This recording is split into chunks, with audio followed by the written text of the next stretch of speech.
So we'll do the same thing we did at Warrenton.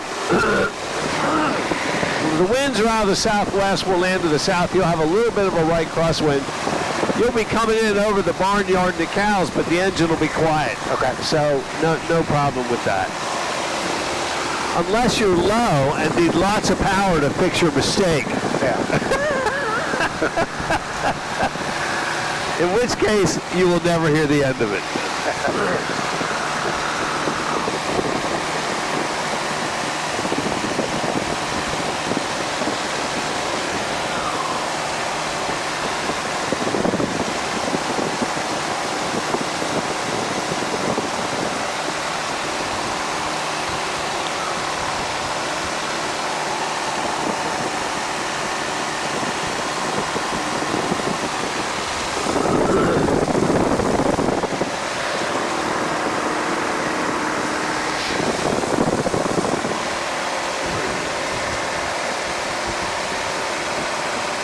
I don't see any folks in the pattern over at Culpeper.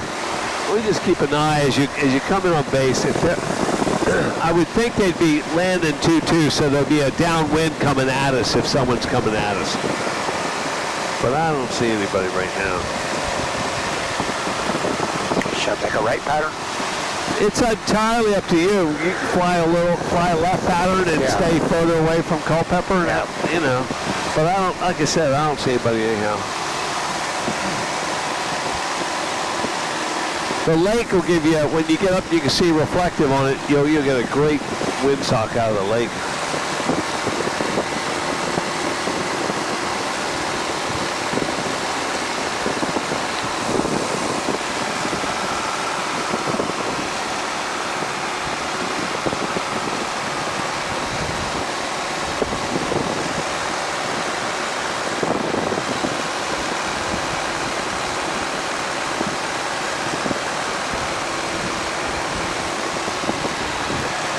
Alrighty, your mags, your fuel in the tank, primer's locked, and your carb heat's cold. Carb heat's hot.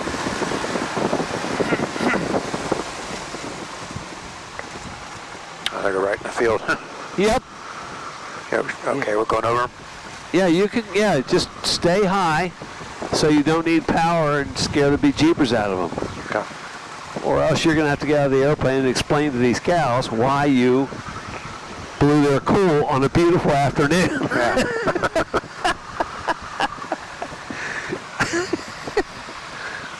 Look, you guys, I'm real sorry about that. I didn't mean to be low and add power and scare you.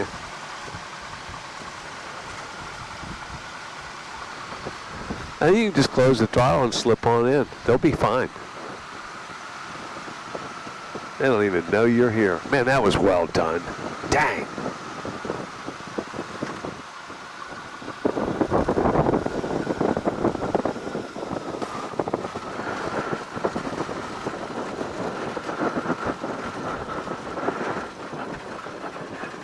Aren't you just the good neighbor?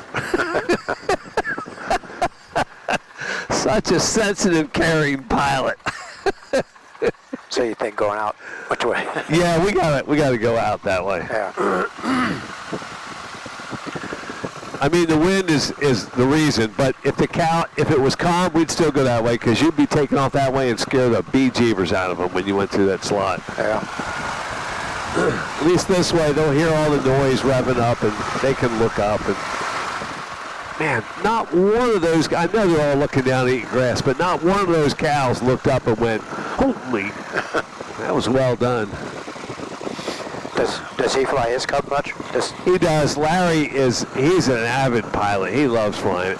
And they go to these fly-ins, and there's like 8 of them that, by the time they're done, there's 4 or 5 that, come together. This guy can't make it, whatever.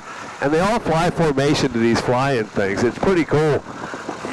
And because of him and a recent trip over to Front Royal that we went into, I actually bought a handheld radio with a Y splitter that lets both headphones and 2 push-to-talk so that we could talk between the airplanes. I have no intention of using it to go into any kind of a controlled field. How did that work? I've just brought it out to the airport this afternoon. I'm going to try to hook it up, see if it actually makes some sense. Yeah, I'd like to meet him because he got excited when Neil and I were stopped by, and then we made a pass and we landed. And then we were going out and I saw him coming down. So. Oh yeah.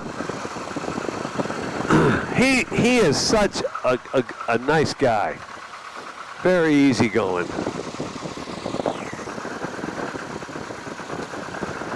Your mags are on. Your fuel was on. There's fuel in the tank still. Primer's locked and your carb heat's cold. They're probably fairly used to Larry then. Flying in and out the cows. Yeah, and people that do this, you know, fields and cows and all this, they're pretty good about it, you know? Yeah. It doesn't do you any good to scare someone else's animals and get them all pissed off. And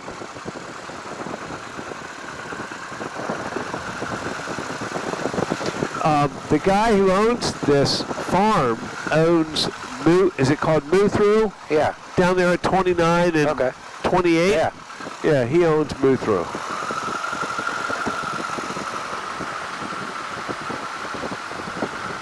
Old Bessie's looking at you there. She wants to know what you're doing to her.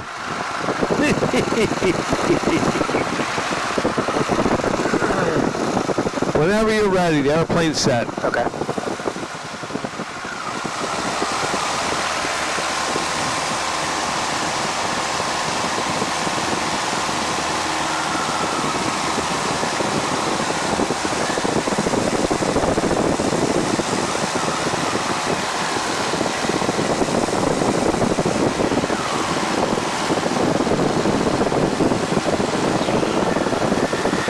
About the pond, so I'm glad I learned that. Yeah, I got it.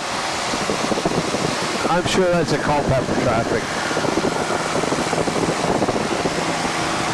I can't think of Larry's brother's name, but his brother lives in that house, and I asked him if they shoot geese on the pond because they make such a mess. He said, it ain't worth it. He said, in fact, we saw a couple of injured geese, and we went out and they started taking them to the vet, getting some wing fixed, and took care of the goose. I can't believe it. I got a hunting permit at my place, and I've got like 6 or 7 guys to keep the geese off the pond. It's an endless thing because I'm not